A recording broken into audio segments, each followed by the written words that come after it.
Trump exclut la présence militaire américaine en Ukraine.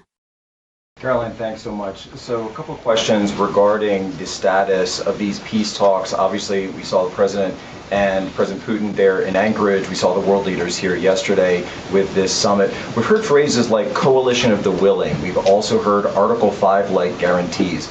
When it comes to the security guarantees, what is the current status of that? I know the President earlier today mentioned boots on the ground would be UK, France, Germany possibly, but unequivocally said no U.S. troops on the ground, but U.S. coordination. Can you elaborate on that, and what would the red lines be? Sure. Well, you got to the heart of what I was going to say to all of you today on security guarantees, which is the President has definitively stated U.S. boots will not be on the ground in Ukraine, but we can certainly help in the coordination and perhaps provide other means of security guarantees to our European allies. The President understands security guarantees are crucially important to ensure a lasting peace, and he has directed his national security team to coordinate with our friends in Europe and also to continue to cooperate and discuss these matters with Ukraine and Russia as well.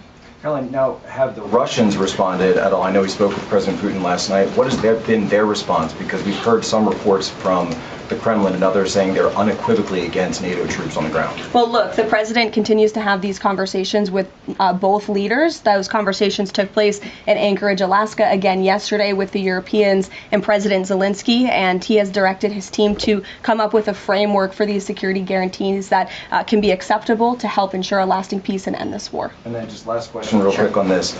Regarding some of the funding, we're hearing questions about another round of weapon sales or possibly a round of U.S. purchases of Ukrainian drones.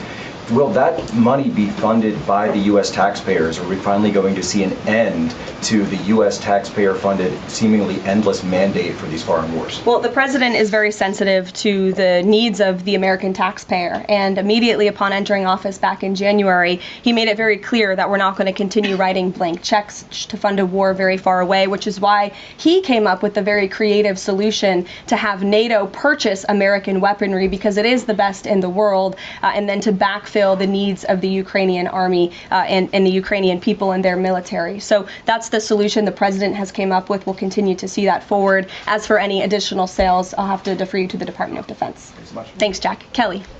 What has President Trump